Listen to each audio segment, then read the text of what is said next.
মরহুম এই মাদ্রাসা থেকে দাওরাই হাদিস পড়েছি। আর সেখানে হুজুর বুখারী সানি পড়াতেন। সে সময় মাওলানা আব্দুল বাসেত খান সিরাজগঞ্জ, ওনার আমি ছাত্র।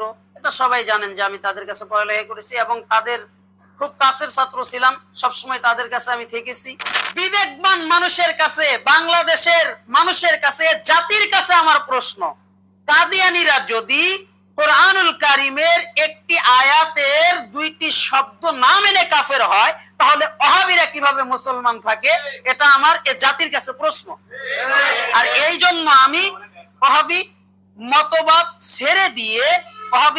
ছেড়ে দিয়ে আমি সুন্নিয়তে যোগদান করেছি। এবং শুধু তাই না, আমি আজ যার কাছে এসেছি বায়াত গ্রহণ করবার জন্য, আল্লামা গাজী হাবিবুর রহমান রেজভী সাহেব হুজুরের কাছে আমি এসেছি বায়াতে রাসূল গ্রহণ করবার জন্য।